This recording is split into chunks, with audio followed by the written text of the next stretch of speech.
Good afternoon, everyone. Welcome to the Board of Directors agenda meeting for April 11th. This is an opportunity for us to set the agenda of the items that we're going to take action on April 18th. I'd like to thank everybody that's here in attendance listening to the dialogue about our agenda items. But before we get to that, we've got a presentation to make.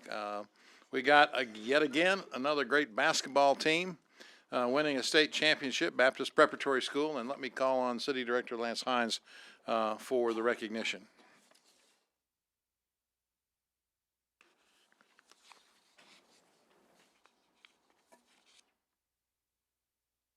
Thank you, Mayor and fellow board members.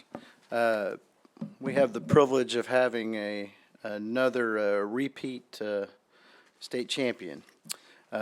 On March 10th, 2017, at the Bank of the Ozarks Arena, the Baptist Prep Eagles won their second consecutive 4A boys basketball state championship. The Eagles also won state championships in 1997, 1999, and 2009. Baptist Prep defeated Pea Ridge by a score of 59-51. Along the way in the tournament, they defeated Bauxite and Cave City to get to the championship game. It capped off a season with 31 wins and only 4 losses. Those 4 losses all were to teams from Tennessee in that state. So the Eagles were undefeated in Arkansas this season. Isaac McBride and Connor Vanover were named 2017 All-State. Mr. McBride was also named to the 4A Boys MVP of the state tournament. He and Mr. Vanover, as well as Dylan Hogan, were named to the 4A All-Tournament team. The Eagles are coached by Brian Ross. Dr. Laura Bednar is the headmaster. Randy Goldsmith is the upper school principal, and Billy Goss is the athletic director. I'd like to ask Coach Ross and the team to come up, and we'll present them with this plaque. Thank you very much. Congratulations. So, Coach Ross, this says, Mayor Mark Studla, the City Board of Directors, and City Manager Bruce T. Moore congratulate the Baptist Prep Eagles 4A Boys State Basketball State Champions. In the quest for the championship, the players and coaches exemplified outstanding sportsmanship, participation, leadership, responsibility, and teamwork. April 11th, 2017. Congratulations, Coach. Thank you very much. Super.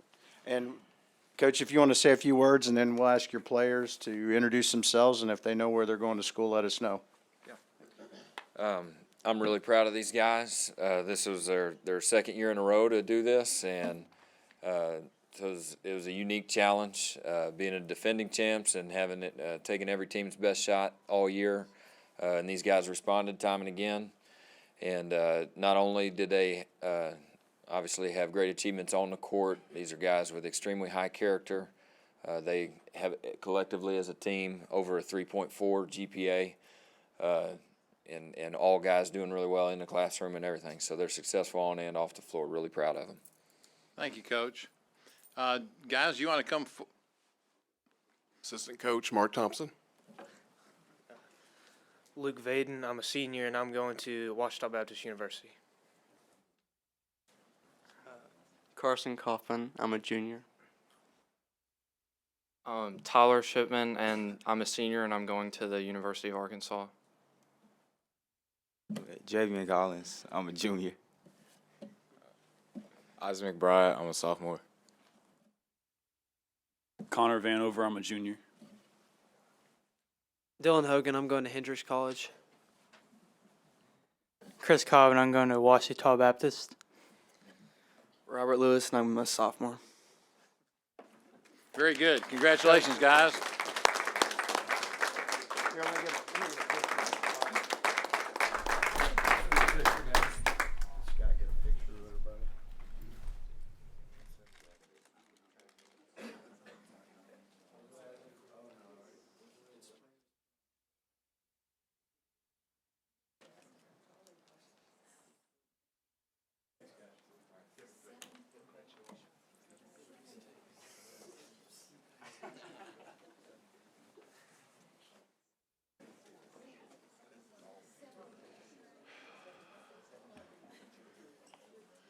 Okay, a couple other announcements. On the 18th, we'll be recognizing National Community Development Week, and also getting an update on the Sculpture at the River Market activities that will be coming up that weekend. So Director Campuris, I know, will be briefing us on all of that. Thank you, Director Campuris. Okay, if you would, we'll begin to look at the agenda. If you look at the addition, the suggestion of adding one M1 to the ordinance, if there's no objection, we'll go ahead and add that to the our grouped ordinances. And if you look at items 1 through 5 on the proposed consent agenda, and let me ask if there's any questions. Director Wright. Mr. Moore, will you explain the lease of police vehicles? I thought we were purchasing.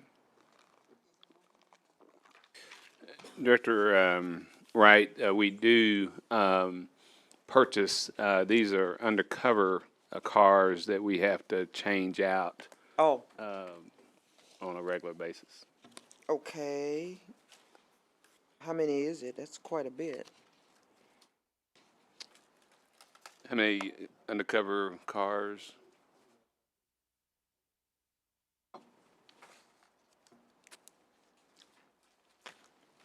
Mayor, City Directors. I'm Captain Ty Terrell. I'm the commander of the Special Investigations Division, which is all of Vice, Intel, and Narcotics, and we use the majority of the undercover vehicles.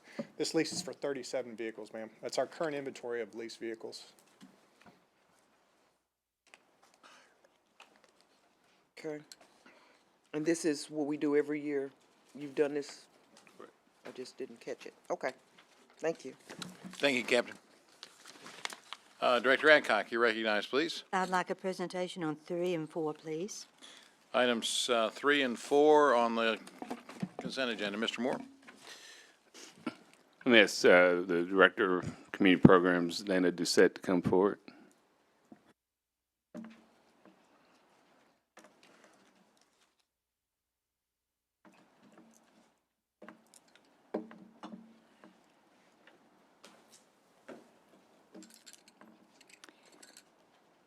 Dana, as you talk about these, I would like for you to tell what, like they're in West Little Rock, where they're located and how people can apply for their children to be in these programs. All right. First of all, hello, good afternoon. Pull it down, okay. Good afternoon. First of all, how people can apply for the programs, any legal resident of the city of Little Rock can apply for these programs. And so that's really the only requirement that we have for all of the services that we provide, with the exception of course, there are some that are for 6 to 11, 12 to 17, 18 to 30, you know, with the exception of those types of different opportunities for whatever the program actually is for. For the actual dates, for the actual locations and the addresses of where they're physically located, we don't have the final information on that. We have, because a lot of them were just finished really last week, and so we're in the process of actually creating the list of where they're physically located. But I can definitely get that to you by the end of the week, because we're still compiling that information. One I was looking at, it says Midtown and it says Brandon House. Well, Right. The Brandon House was tore down, so I'm trying to figure out where Brandon House might be. That's just the name of it. It is in that strip mall that's behind where Brandon House was. That's where it's located. I don't have the actual address, but it was named Brandon House because Brandon House was there. Okay, but there's nothing there. That's the CVS pharmacy, and behind there is under construction. Wait a second. No, it's behind, let me see. Brandon House. I think I have that on this one. Brandon House, yeah, 3802 West 12th Street. That's where that's located, their address. Okay, That's under 3802. construction. No, 3802 would be up around the Hinton Center. Okay, that's the address that they've used, is 3802 West 12th Street, 72202. So, as I said, these are brand new. We haven't gone out to monitor yet, you know, they're brand new contracts. So we're in the process, that's what we do during the contracting process, is before we actually contract with them, we do verify all of their information to make sure that what they reported here as part of their packet that they responded to the RFQ is actually accurate. Well, So let's try the ABC Adolescent Center. it's at East. 1805 East 22nd Street, 72206. 1805. 1805 East 22nd Street, that's what they reported for that one. Okay, is that our house? No, that's not our house. No, it's further down. I don't know where the physical location, like I said, I haven't visited them all yet because they're totally brand new. But I do have the address for that one. Bridge to Success for this particular one, the Midtown Female, is 3300 Asher Avenue. And then you already have the one that was reported for Brandon House. So those are the addresses that we have. I'm sorry, I was thinking you meant the full list, though. Okay, when would the addresses be available and when do these programs start? These programs would not start until the first possible start date for them would be May 1st, because we haven't contracted with them yet, so they still have to go through the contracting process. May 1st is in 2 weeks. Right, so it wouldn't be before then is what I'm saying, but until that contract is signed, they wouldn't be in operation. Okay, and when does the program start? When does their program start? Then they're able to start the program once the contract is signed. Okay. Because, especially for these, because these are new services, all of these are new organizations that we'll be working with. It'd be different if they were some in the past that never stopped their services, but these are all of these are brand new services, and so they won't be in a position to start until they actually have an actual contract from us. Do you know what they are going to do to advertise these? That's in their plans because that's part of the RFQ that they had to provide, part of the answers that they had to provide, and so that will be spelled out. They are different for each different program because of their location, so some, for example, might be working directly with a school in the area. Maybe there's a school across the street or something to that effect, and that's where they get a lot of their students from. Whereas some would be advertising to the neighborhood itself. But regardless, we also do our own advertising. We do have some flyers that go out that say that if you're in these different area codes, please give us a call direct. And then once they give us a call in our office, then we can tell them all the different programs that are located in that neighborhood that they can then access. The other thing that we do is at Hamilton, we have a contract there for referral services, and that's yet another outlet that we use to assist them with advertising these opportunities. Can you give your telephone number so people who are interested can call and find out what programs are available in their neighborhoods? Sure. So our phone number is 501-399-3420. Again, that's 501-399-3420. Another great way is to send us an email, and our email address is programreferral@littlerock.gov.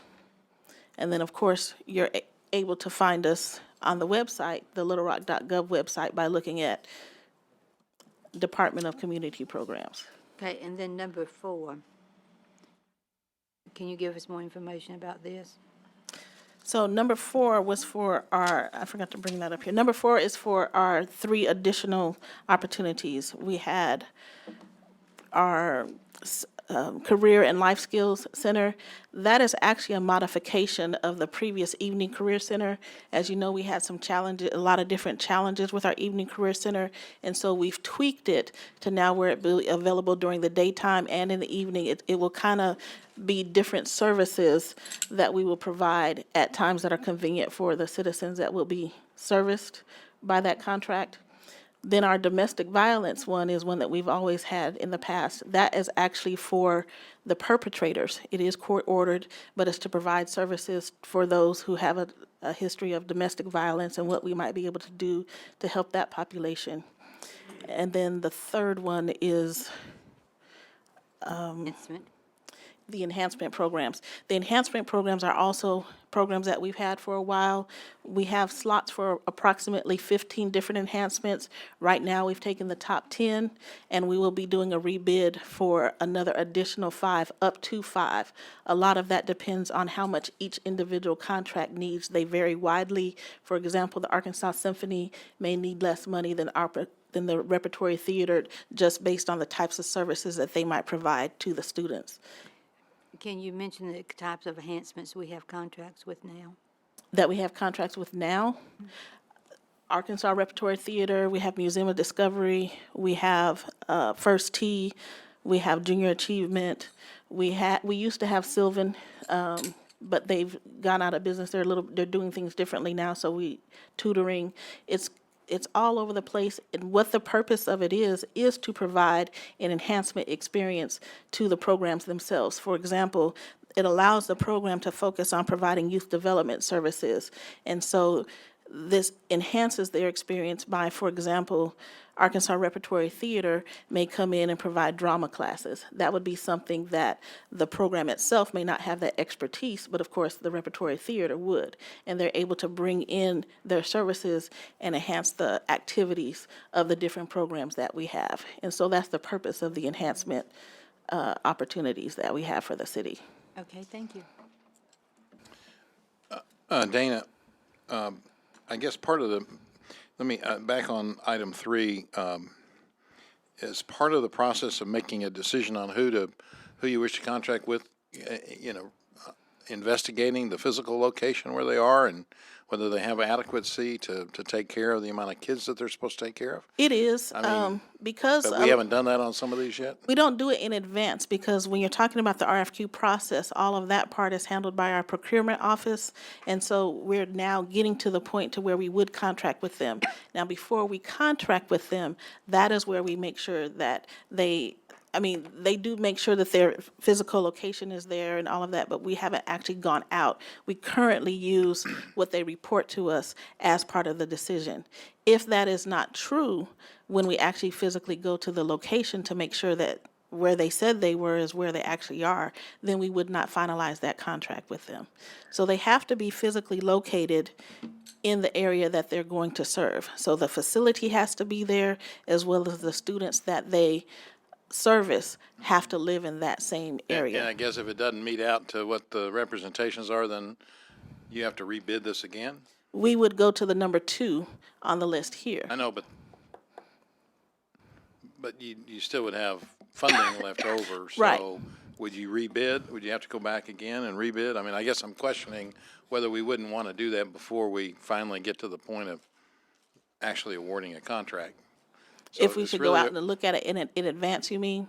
Well, yeah, I mean, I just, it might save you some extra time or extra rebidding, I think. I mean, maybe, That's a good point. I can tell you one reason why we didn't do that is because we're a little bit behind the curve on wanting to get the program started.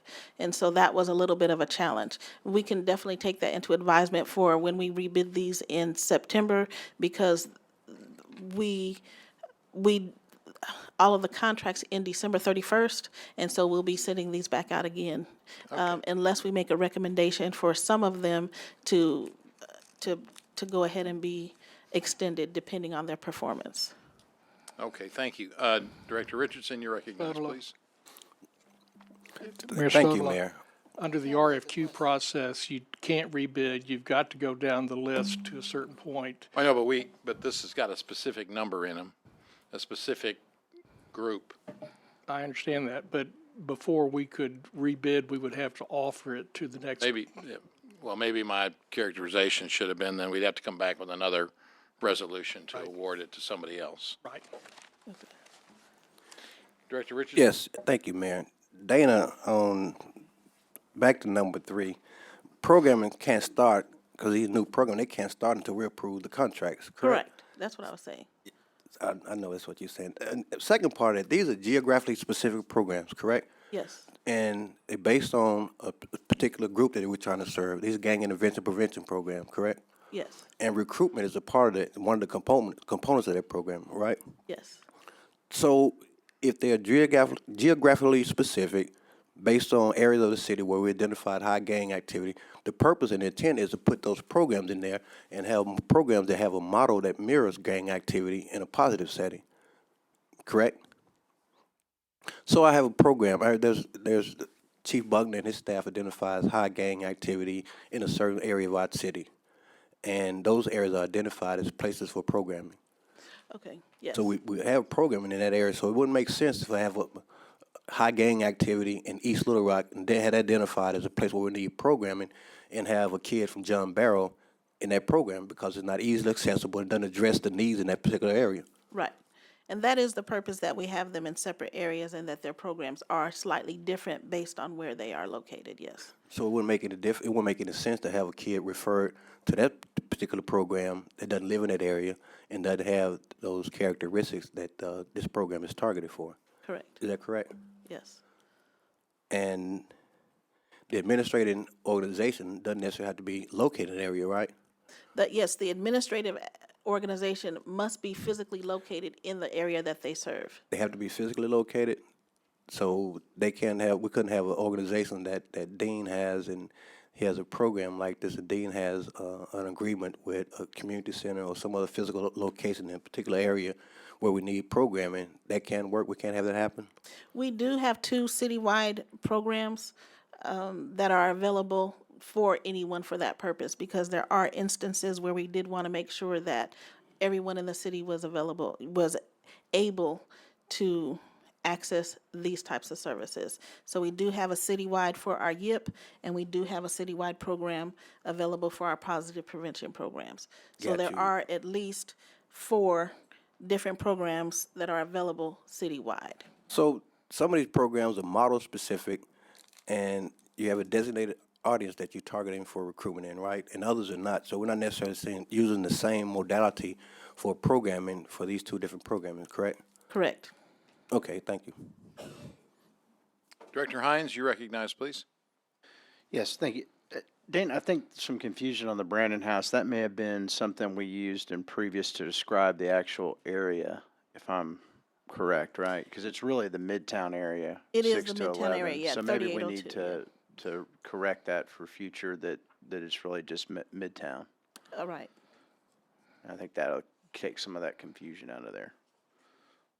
And just to let everyone know that CYF last week went all over all of the RFQ requests with the recommendations from staff and the committee that reviewed them and signed off. There were several that we are going to rebid because we didn't have capacity, West Little Rock being one. And so we're going to have to, staff's going to have to do some capacity building. It's not that we didn't have programs that bid on them, they just didn't have a physical presence. So we're going to be working with some local churches out west to see if we can have a physical place for those programs to exist going forward. So, thank you. Director Wright, you recognize, please. Thank you. I have a couple of things. As you continued to speak, it became clear to me why you have not visited physically. Because if I'm responding to an RFQ, that's going to the procurement department, and they're going through their processes. And once they've certified that everything had met the protocols that they put in place, then they would send that to her, and then you would go out. That's how it works, So that yes. makes perfect sense to me. Once, because I was thinking, okay, well, why don't we know this? But that's the way it works, Mayor. Second thing. Well, but the point is, the only point that I was making is that if I understand. we have to go, if for some reason they don't meet out on those requirements, then we'll just have to go back. We Exactly. go to number 2 and have to pass a different resolution. Exactly. I got you. Okay, the next point I have is, you mentioned the Museum of Discovery gets an allocation from us. They have in the past. What do we get? And the reason for my question is I went out and I met with them. Well, I tried to meet with the director, but I was shifted off to somebody else, another staff person, for whatever reason. Didn't quite care for that, but I was trying to get them and seeing what we could establish as far as the community center, West Central Community Center, with our Rec to Tech program, where we're dealing with bringing technology and other science stuff to the community center, because some of these kids are not going to get a chance to go downtown to their museum. So they were talking to me about how much we would have to pay.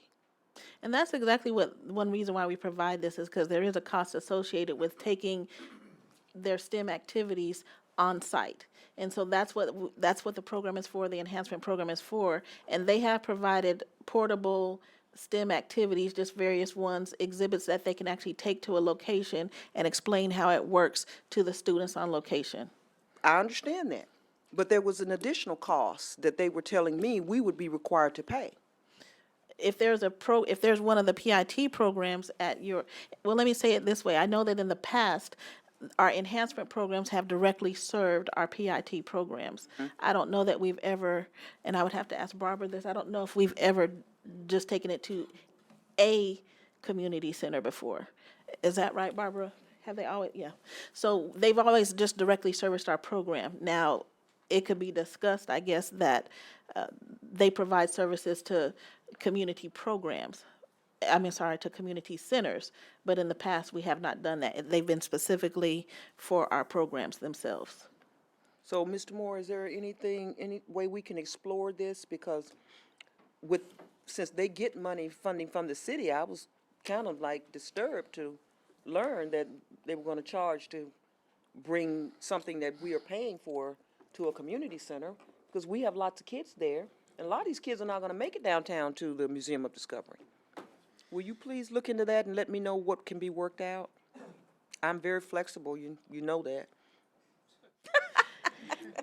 I think, and I guess was this a would be a hint. question for Tom. I don't know if because we've advertised for a certain thing this year, if we can make the modification, but it's something that we could definitely look into for next year. For the future, I understand that. I mean, this just came up because I went and sat down with them, and this is what I learned. Right. I thought that since we're paying this, that, okay, can we get on your schedule and you come and do an activity for the kids out here? And the answer was no. Right. Unless you pay this, and this. And I'm saying like, okay. Right. That was interesting. Now, my next point that I would like to make, I keep hearing, and I know that this is always the way it's been, Lance, and no, I'm not throwing any shade on that. In Ward 6, as you know, we've rebranded West Central Little Rock. When you put programming out there, can you please refer to it as the West Central Little Rock area? Because we really are not West Little Rock anymore. Okay. And that would make it a lot clearer to me, because when I hear West Little Rock, I'm thinking Lance's ward. Right. West And Central we Little called him Rock. Far West. But yes, we can add it as West Central, if you would Right. please do so. Anything from, and you know the Ward 6 boundaries start at University. Right. And that would be clearer, and it would also help us with the rebranding effort, which of course is to bring all the neighborhoods of Ward 6 under one banner, so it's not just considered the John Bear area. It's West Central Little Rock. And that geographical determination was made by UALR in a study that they did for us. All right. Okay? Appreciate that. Thank you. Director Richardson, you're recognized, please. Yes, thank you, Mayor. Dana, not to belabor this point too much longer, the way enhancement programs operate, because programs were funded based on specific models, correct? Correct. And we contract with institutions to provide enhancement activities, and most of those enhancement activities are done on-site for participants in those programs. Correct. Like we have one youth development program that doesn't necessarily offer arts as a part of their programming. We would contract with the Arts Center, and they bring art programming, art activities to those sites, physical sites, to help enhance those programs, help enhance on what we're doing. Is that correct? Correct. So just because funding covers participants in those programs, that doesn't necessarily mean that just because you live in that area and you're not a part of that program, you have access to these activities. Yes. Okay, thank you. Director Hendricks, you're recognized, please. Thank you, Mayor. How long have you been with us? It'll be 3 years, July 1st. I think you're doing a hell of a job. But the thing that I want to say, I've been here 10 years, and I hear more questions and complaints to the director than any other program in the city of Little Rock, and I think it's a disgrace. But I think you're doing a heck of a job. Thank you. Okay, thank you, Dana. Okay, thanks. Are there any other questions on the consent agenda? If not, let's move on to the planning and development items, items 6 through 18, and let me ask if anyone has any questions on any of these items.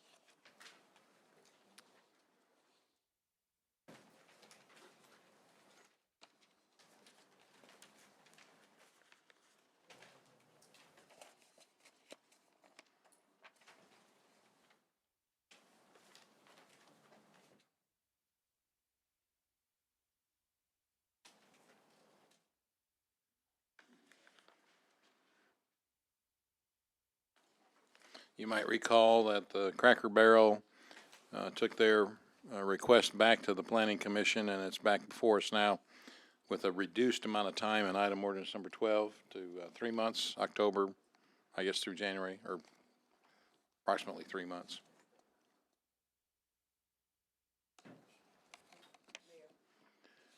Director Wright, you're recognized, please.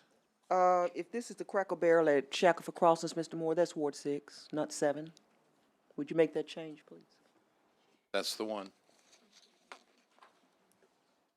See it?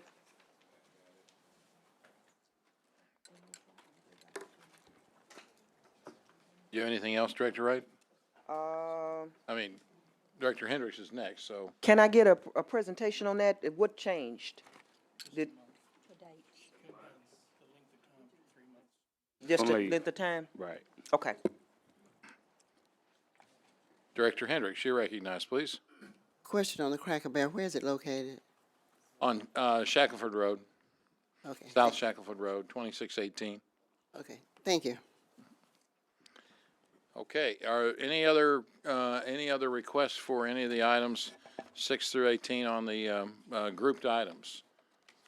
Well, if there's no objection, we'll group them. In most of these, the planning staff has recommended approval.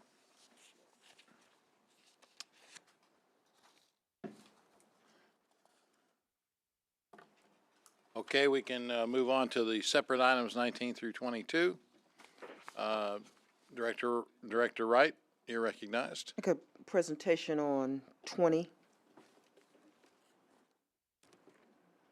Item 20. Mr. Honeywell.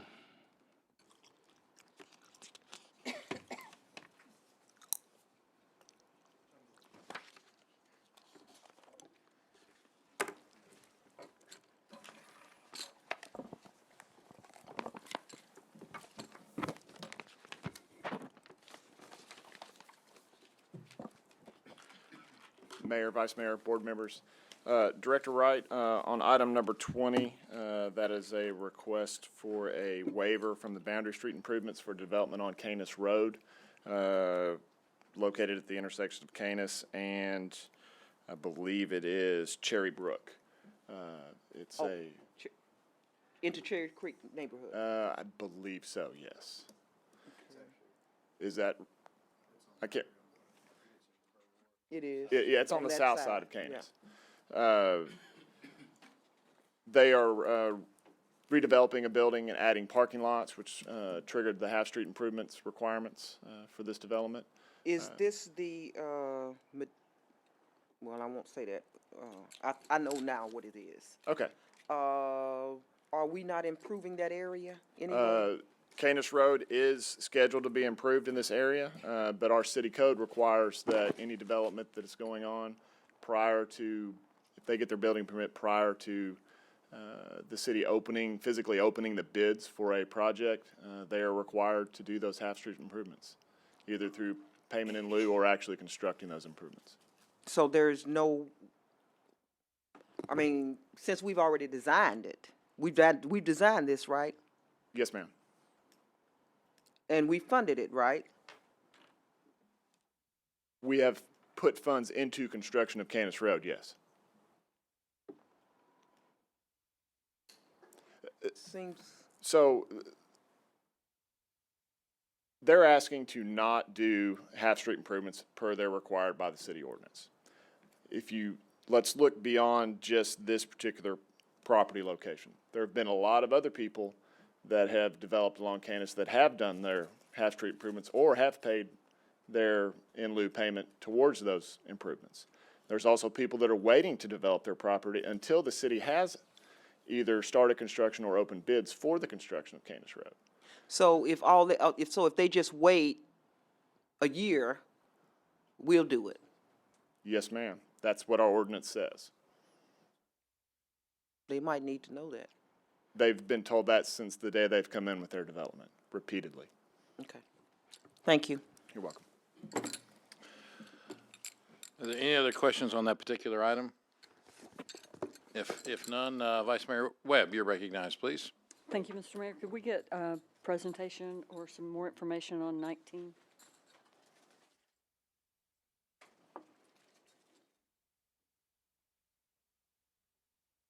Mayor, members of the board, the city issued a request for proposals earlier this year to bring on a entity to foster and enhance our economic development efforts. We had had this partnership in place before. Due to some legal issues, had to cease it. There was a vote amendment that passed, Amendment 3, that now allows cities to enter into contracts for economic development. So we're moving forward with that. I'm passing around a list of just the items that were Little Rock specific while we had a contract with the chamber. I will say, over the years, we have looked at various options. Could we do this in-house? I will assure you, the type of work that this entails, from recruiting and following up and coordinating, it would cost me a whole lot more than $300,000 to have a viable team. So this is an important partnership we have. Little Rock is fortunate to have a strong chamber, and we feel like, as you can see, just going back to 2005, the value and the number of jobs that have been created through our partnership with the chamber.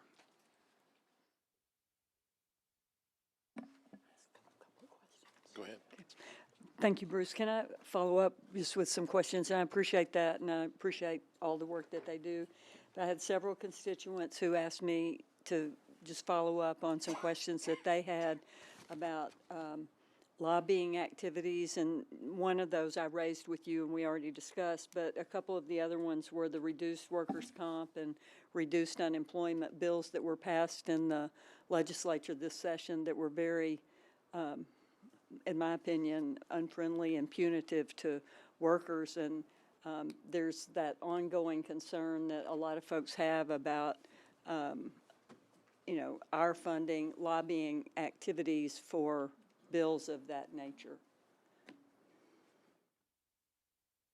So if Jay wants to address it, or whomever, or however we do that. Bruce, can you answer that question? Sorry.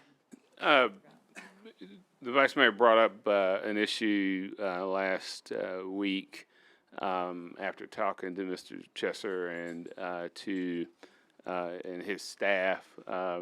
They were not engaged in that at all. Didn't even know about it when I called them about it. So I really can't speak to the other additional lobbying that they do, and I don't know who we want Jay to address that today or next Tuesday. Next week, sorry. Okay. I can tell you in the past, there's been a clear distinction between the economic development activities of our local chamber and whatever they support. Other than that, I suspect these are state chamber issues, but we'll ask Mr. Cheshire to be with us on Tuesday to answer those questions. Thank you. Director Adcock, you're recognized. Yes, I was just going to ask what the difference was that they're going to do for us now that they used to, because they do such a fantastic job. And I do want to thank them publicly. We've had the consulate here from Guatemala, and the chamber, of course, again this time, furnished the bananas and the apples for the children. And that doesn't sound very important until you look that these people start lining up at 3 o'clock in the morning, and by the time we opened the doors at 8, the children was hungry. So they really enjoyed the apples and bananas that was furnished by our chamber. And thank you, Jay. Director Richardson, you're recognized, please.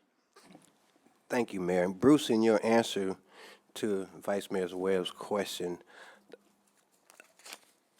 I thought, and maybe I'm wrong on this, but it seems to me like you couched it in a way that this is designed or designated for chambers state chambers or specific different kind of chambers, and that this may be the reason or maybe why I'm interpreting this as a sole source type of funding. I thought I heard you the way you said it. I couched it in a way that seems like it's chamber specific. Well, I can assure you that this is not a sole source agreement. In fact, if it was, it would be done by ordinance. We have to do all sources. Sure. Types of agreements by ordinance. And we publicly bid this for 30 days. And so, obviously, there are not a lot of organizations in the business that the chamber's in. Sure. And so, but this was not a request for qualifications. This was a public bid process where we were procuring agencies that would help promote Little Rock from an economic development standpoint. The mayor and I do get a lot of calls regarding economic development, but usually the initial call goes to the chamber in most cases. So not narrowly tailored, just important as we want to see Little Rock continue to grow and bring unique things into the city from an economic development standpoint. That's why we put the request out. Which I think is very important. On item number 3, we spent some time talking about, we know there's a mechanism in place to help judge and grade these proposals. And do we have the same such mechanism in place? And if so, are there specific makeups of that from particular areas of our community or particular areas of City Hall that grade these proposals? There is, and each one of them is unique, and our policy calls on me to select the selection group actually before the bids are taken or even processed. So we know that, and that group is to get together and look over the bid and make sure it's doing what we want, it's asking for what we want. And then the proposals come in, the purchasing department, our purchasing managers here, they have just a technical review to make sure that they've met all the technical requirements, all the signatures in place, they get all the approvals they needed. And then they're forwarded to the specific department. And then the committee meets to go over the proposals. Thank you, sir.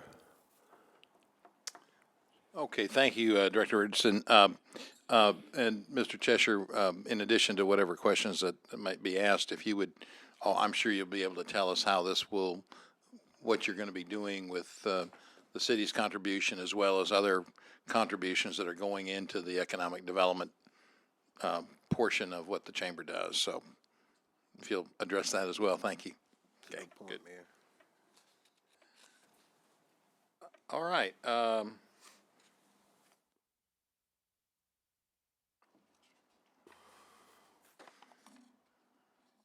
I guess we're ready to look at maybe item 22. Scott, would you show us the properties that are on the condemnation ordinance, please? Yeah. Yeah, I put all of those. Well, because staff reached some ends denial, we don't want to group those. Oh, they'll be in on that one. She's going to be here. I typically put them separate.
And I believe two of these properties have been on our ordinances previously, and they've failed to comply with their request to try and rehabilitate them.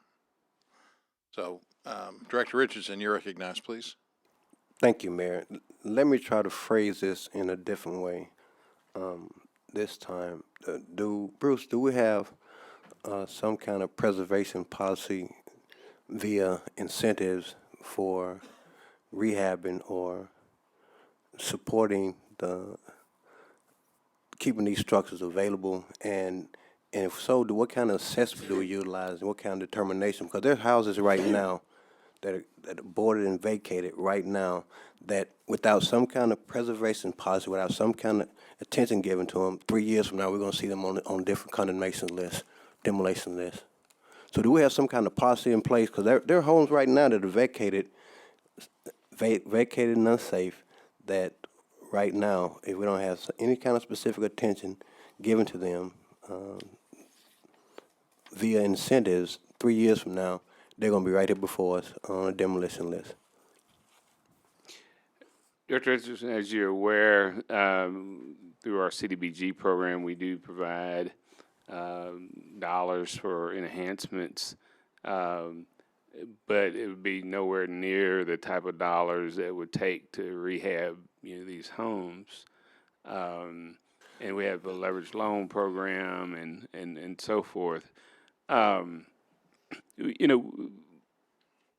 city doesn't want to be in the business of demolishing houses, but I would say these structures have a negative impact on the quality of life of these streets. And again, these aren't here, because they just popped up last week. I mean, these structures have been in this type of place for quite some time, and sometimes I feel like, if one of my friends just bought a lot on Gaines Street, and it's a vacant lot, and so sometimes it can enhance the transition of the property if it's clear. But we work very hard. Y'all have seen the new types of boards we're putting on houses to make them look a little bit more presentable and save. Well, thank you. Your point on the amount of funding it would take to rehab these properties, who makes that determination, that assessment, and what kind of process do we utilize to make that determination, that assessment? We have a pretty much standard assessment form that the code officers use. They're very well versed in housing related rehab.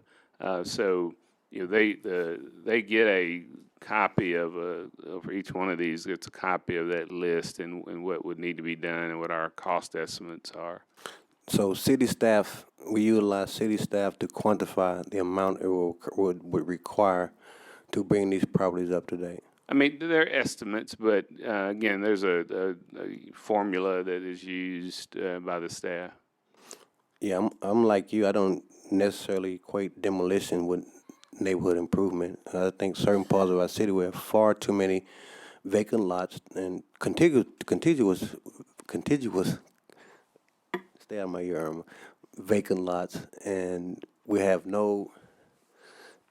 doesn't seem like we have a real direct plan to utilize those or utilize those for the placement of structures or community gardens. And unfortunately, some parts of our community looks like those old war movies where you have boarded up facilities, vacant facilities, and empty lots. And the fact that we have so many of them that seem to be concentrated in certain parts of our community is quite frustrating and disappointing. And I really was surprised when I used to provide us with the list of demolitions over the last 4 or 5 years.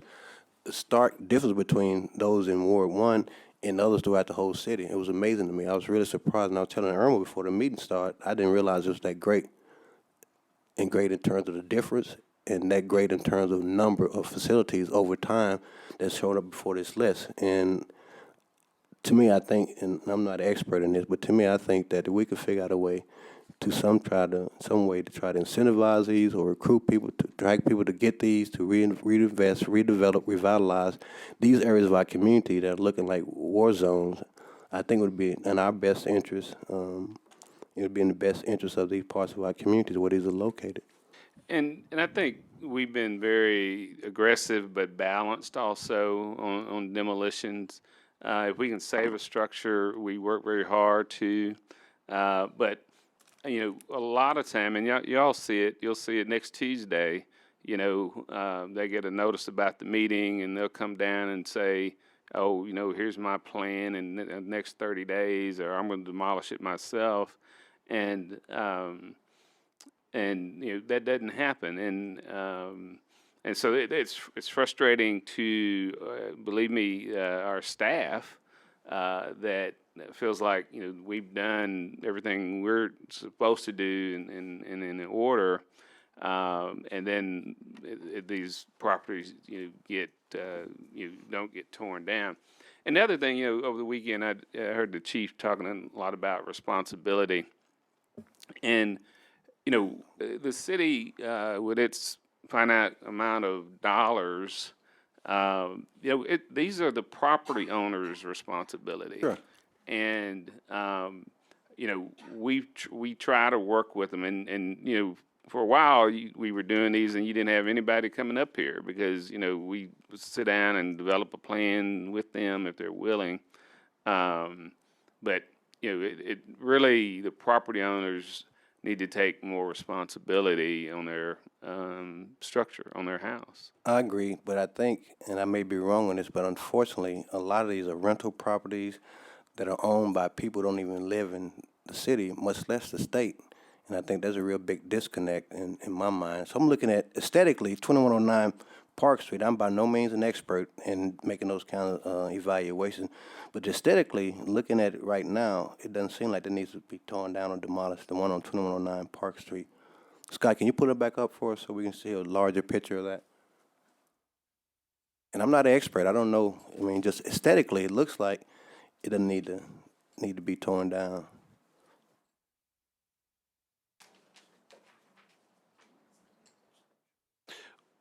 Well, in this case, if you read those notes, you know, this was removed by on the 21st, and the owner said that he was going to demolish it, and since that point, there's been no movement. So you know, I don't know what to do in these cases when y'all give them deadlines and. Well, that's a clearer picture. Well, thank you, Bruce. Yes, bring it down. Thanks, Scott. Thanks, Bruce. I appreciate that. Come down. Bring it down now. All right, Director Hendricks, you're recognized, please. Thank you. Of the 8 properties, 7 is in Ward 1, and I communicate quite often with the housing department, and I would like to ask if I could meet on 2109 Park Street and 2201 Denison. Staff and I have been in constant communications about that property. But the thing that I have asked for several times since I've been on it, many years ago I was paid by HUD to manage their properties, and a lot of those properties we put up for auction and they were sold just for a meager amount of money. And this is what I would love to see if Tom could fix for us. Is an ordinance where we could take these properties and have an auction. We may be able to sell those properties. There's no maybe to it. I know we did sell a lot of those properties. Tom, could we do something like that? Sometimes Director our Hendricks, staff we need can't help. do it until we get ownership of the properties. There are statutes that allow us to make improvements to the properties, and if we're not paid back for those improvements, to issue liens, and then if the liens aren't paid, to foreclose on the liens. A lot of the time, we find that there are numerous liens on the same property, and we're so far down in the list that we would never get our money back if we foreclosed. Talk about eminent domain. talking, yeah, Let's talk about that. but that's the same thing you're talking about here. I mean, this is Okay. a condemnation in the same sense, except they keep title to the property, but we're going to put a lien on the property for the amount of money it takes to take down the structure. But Tom, I hear you, but it's something to go around that. And maybe, in fact, I put a call to HUD in, I think it was Texas that they told me to contact. And once I get that information for you, I'll give it, it's just too many. I say it all the time, you do not see these houses sitting in the West where the white folk live. And this is a black community, and I'm the only person up here that talks about race, because I've done it all my life, for 50-some odd years. But something needs to be done. I don't think we're trying hard enough. I will meet with you and Bruce and whatever. Something needs to be done. We've had enough excuses. These houses have been sitting here in this area for many years looking like this. I know what I'm talking about because I live in that area. So Bruce, I'm gonna put the monkey on your back. I want to meet with your staff. And BS I don't like. I think people know what that is, BS. We need to get to work. But again, 2 of these properties I want to talk to the fellows and the folk that work for you about those houses. Okay?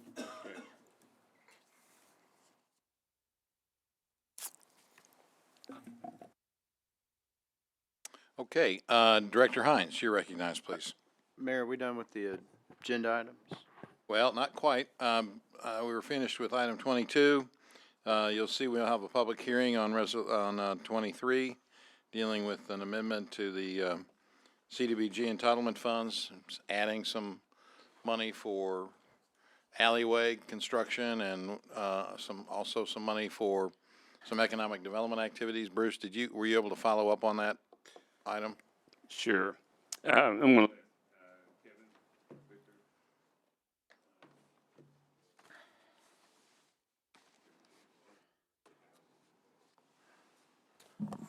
Yes, Mayor, member of the boards, we did an amendment to the consolidated plan to basically redistribute some dollars from rehab to pave my alley is what we're calling it, and an economic development program. So what is the economic development program? We're going to target small businesses. They would have to hire at least 51% of the new hires with low mod income persons. We're looking at a capping at about $10,000 per project, and interest rate being below prime, and right now we're setting it at around 3%. So that's money that they can apply for? Yes. As a we're gonna- loan? Yeah, as a loan. So you can use CDBG dollars for economic development activities. And how much money are we allocating to that? $50,000 total. I see. Kind of a pilot to get started. We were thinking about perhaps in some of the areas that have food deserts and other things that we might be able to assist getting a small business started. Okay, thank you. Director Hendricks, you're recognized, please. You know to put on brakes, don't you? Can you tell me, well, let me ask you, why don't you all send us a copy of what you're talking about? You know, just to come in and like, if you hadn't mentioned it, I wouldn't know anything about it. I don't think we know enough about what's going on, at least I don't. Yeah, I know and some of these folks know everything that's going on. Yes, ma'am. And what we're doing right now is basically amending the CON plan so it can be an eligible project for us to do it. And we have to put that in the plan before we can even fund that type of project. So do you have something you could send me in writing? Yes, ma'am. Okay, do that. And when is this program supposed to start? Well, we won't get our new allocation till late summer. HUD has generally been June, July before we get our money.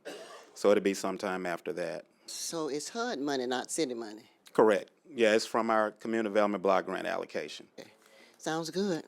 Yes, ma'am. And Director Hendricks, go back to the background, the first page.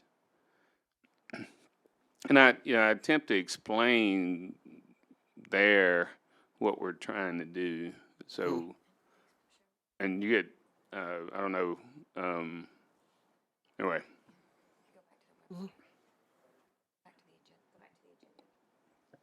Well, you'll see the 2 programs there at the end. Victor, is this sort of like CDBG? It is CDBG. Okay. 'Cause Economic development is an eligible activity. We haven't used it in the past very much, so we're adding it for this year. that funding is almost depleted according to Congress. It is in danger of being cut, but while we have it, we're trying to diversify it as much as we can and try to use it to the best of our ability. Because the mayor had mentioned to me earlier, so I let him know that Congressman, what's his name? Cotton's staff will be meeting with us at 6:30 today. And the mayor asked me if I would pull that leg, and I'll do that. Okay? All right. All right. I asked you to relay the importance of our CDBG funds that they're trying to cut up in Congress. So I thought since she's got that contact with Senator Cotton tonight, it would be a good thing for her to bring up. Okay. I'll have it for you. Director Adcock, you recognize, please. 10 years ago, we advertised for the home improvement loans, and we haven't since then because we took 600 applications. And I kept hearing that at the beginning of the year that we was going to re-advertise for more applications. When is that going to be done? Yeah, right now, we've had people that have been constantly contacting staff, and we've been taking those on a kind of first-come, first-served basis. When did that start? We've been taking them all along. We never really, we closed it down after 2010 and then taking it more, and then just recently, people have been calling for World Changers or other types of rehab, so we've been keeping their names. What we're concerned about, if we do a blast and set a deadline to get them all at one time, we'll be right back where we were in 2010 with 460 that we can't fund. So we don't have any money right now. In July, June, we'll look at putting some kind of announcement out that we're taking them. Since you said you've been taking them all along, so if people want to put one in now, they can? Yeah, we keep a list. Some people want emergency repairs, so we keep track of those. I'm not talking about emergency, I'm talking about the home improvements. We group them all. If they're not able to, if we don't have the fund to do a full rehab, we do a limited, or we may do an emergency. Okay. Thank you. Okay, Victor, if you would maybe do a little memo to us about how that economic development money is going to propose to be made available to small, I assume, businesses, employers who are trying to start up their businesses. Yeah, we're actually going to make it available for startups or expansions, but I'll do that. Okay, thank you. Director Hendricks, you're recognized, please. I want to publicly thank Mr. Moore, because 2 or 3 years ago, we were getting applications for repairs with that CDBG program, and he did agree to stop the receiving applications, and I thought that was great, because if it's anything I hate is for somebody to promise somebody something when it ain't there, and that's what was happening. We were taking those applications, my phone was ringing off the wall, and there was no money for repairs, so thank you, Mr. Moore. Okay, Director Hines, you're recognized, please. Thank you, Mayor. Director Campiris and I have been working on something with Tom. Kind of had an idea after the legislation, I think it was House Bill 410 or Senate Bill 410, the legislature on sales tax collection. I think that at the root cause was the fact that the Supreme Court ruled back Quill Corporation versus North Dakota that you had to have a physical presence in the state as a nexus for collecting local sales tax. That, of course, was in 1992, which predated the internet. Working with Tom, we asked him to investigate, and I'm going to turn this over to him to let him explain this resolution a little further, investigate the possibility of the city of Little Rock filing suit to try to have this reheard with the caveat that each computer connected by a phone line back to the servers of these internet retailers creates a physical nexus, much like, and I've actually discussed this with our congressman when he was banking in Texas. They used to have a branch bank law that said in order to have a branch, you had to be physically connected to the main branch of the bank. They put in pneumatic tubes and thus circumvented that state law. So it's kind of the same thing. The phone lines create a physical nexus between that internet retailer and each home, business, or cell phone in the state of Arkansas. It's connected physically. Tom, I think, ran into some legal issues, and so what this resolution is basically asking the governor and the state assembly to look at the issue of amendments to Arkansas law that would allow us to file suit and otherwise. So, Tom, I'm going to turn it over to you and let you explain kind of the general feeling of this. And we would be happy to let anyone that wants to sign on to this resolution sign on to it. I think we kind of try to figure out how to keep from depending on the legislature. Maybe we try to do something on our own, but I think we need to have some hurdles cleared. Now, of course, the Attorney General could file suit. I think, Tom, correct, if she wanted to retry this, or?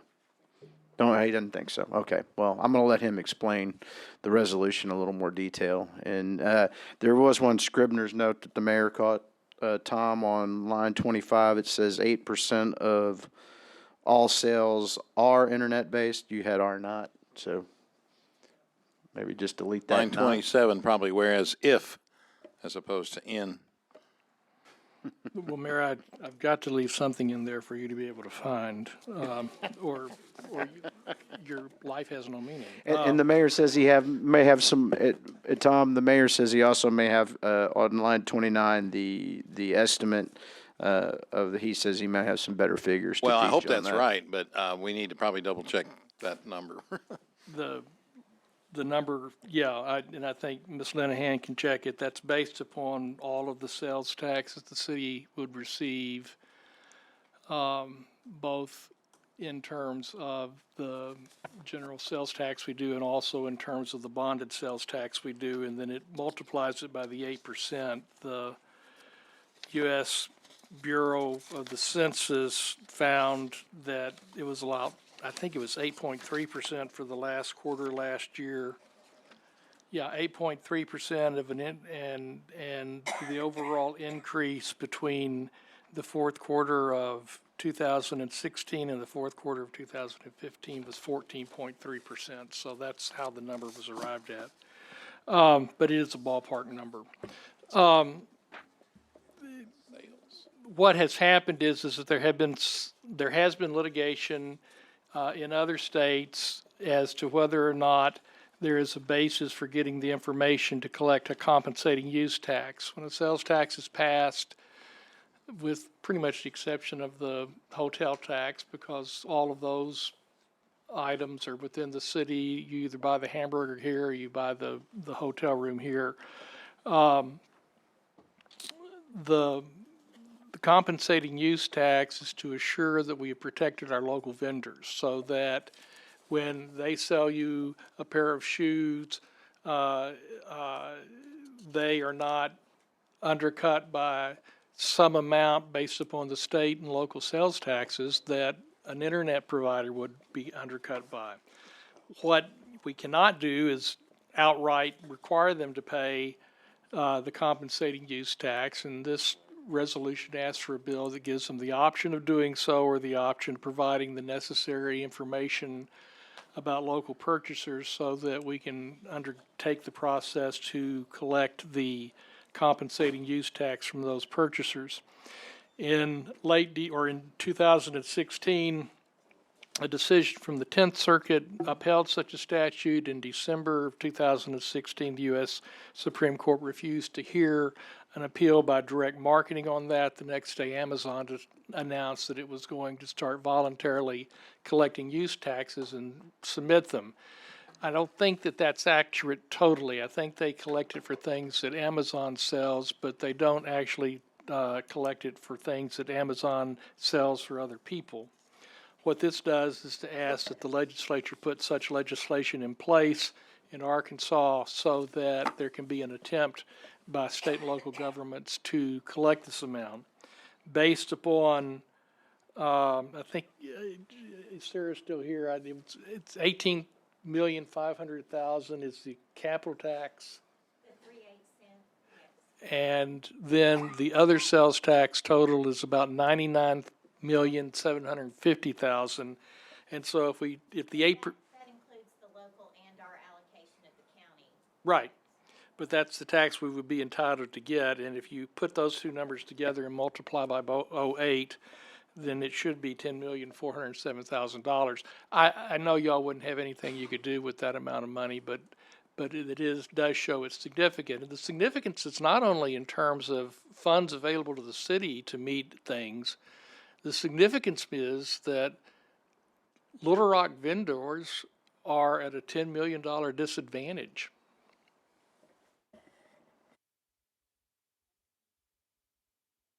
All right, so the point I think that was made by Director Hines was there was an issue about whether or not the city could take action independent or that whether there was a need for legislation.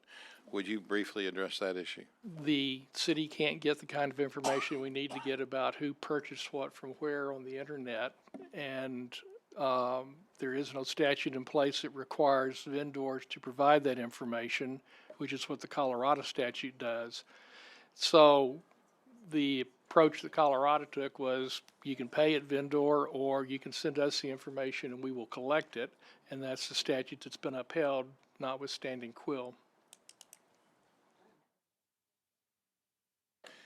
Director Hendricks, you recognize, please. Thank you. I wanted to ask Lance, did you talk to the state legislators over there before you put this together? Well, I know you read the last article that they talked about this bill in the Democratic Gazette. This is something totally different. Yeah, but it still has to go, what you have there, would it have to go over to the state legislature? Exactly. Okay, and you said you have not talked to anybody over there. I think it's a waste of time. My time, anyway. Director Compurus, you recognize, please. Well, I hate to differ with my wife's seatmate, but I think it is the absolute thing that we have to do is continue exploring different avenues on how we can collect this tax. And if we're suggesting to work with the legislature on how to do this, and Tom has been good enough to research this and find out that with a couple of tweaks in our law, we can apply the Colorado law to collecting this, then this is, nothing is ever easy. But at least it is an avenue we can start pursuing. This is not an adversarial thing. This is not a in-your-face thing. It's, we all have a problem. Every city has a problem. Every legislator represents a city or county in this community, in this state, and we all need to work together, whether you're Republican or Democrat, to get this thing done, or we're all going to have a problem. And all Lance and I have tried to do talking about this is to find another avenue that we can do this through the state rather than working with our congressman. And a couple of tweaks of the law. There's a Colorado law in existence right now that we can model this after, and we can move ahead. And so I hate to disagree with you, but I think it is a extremely, not easy, but an avenue that we can proceed forward. Turns out in May there's going to be a special session. We can pass this resolution. The Attorney General and the Governor can look at it. Our congressman can look at it. And if they all come together and agree, then it's something that they can do, and we can support them, and we can use the municipal league, and we can do what we can do. We can send it to every community in our state and say, look at this, pass a resolution, and ask your people to do it. And it is an effort to be cooperative with everybody to see how we can get this done. So that's what we're trying to do. Thank you, Director Compurus. Director Hendricks, of course, we are continuing with bipartisan support to get Congress to take action on this and move it out of the Judiciary Committee of the Senate. When you're talking to Senator Cotton, who's against this currently, I wish you'd tell him that the city board, including yourself, signed a resolution urging them to take and pass the Internet Sales Tax Fairness Act. And that goes for Congressman Franchilla as well, who hasn't taken a position on it yet. So since you've got that opportunity here in about 30 minutes, I hope you'll take advantage of it. Something to say. Go ahead. You're recognized. I would work with anybody, but Tom, Dean was saying to work together, but I put so many things before this board that would have had an impact on this city, and I didn't get the cooperation. So why do I have to support? I'm not going to beg Cotton nor French to do anything, okay? I just wanted to remind you that you signed a resolution that. Oh, yeah, I did that. You know how that is. Yeah. I just go along with the program, but you know where my stuff is. Director Hines, you're recognized, please. Thank you, Director Hendricks. I think the big thing is, if we will do this, there is a good chance that, I think the legislature may take back up Senate Bill 140, but also if we could put this, I think the more arrows we put in our quiver, and I will work, if you guys will support this resolution, to getting some sponsorship from our local delegation at the State House. So I'm committed, and there's more than one way to skin a cat, as they say, and we're gonna put as many arrows in the quiver of our state legislators and our congressmen as we can to get this thing done. Thank you. Director Hendricks, final word. Yeah, final word. I just wanted to tell Lance that I just wish that he had talked to the state people here first. I know we try to do things on our own, but these Republicans, you have to really work with us, okay? All right, thank you. Final word. Thank you all for being with us this afternoon. We've got the copies of the City of Little Rock 2017 budget in a very brief presentation form, if anybody's interested in those. And also, it looks like we're going to be telling some people they got problems in terms of code compliance by these door knockers. So it identifies the common code violations that we most often see and get complaints about. Thank you all for being here today.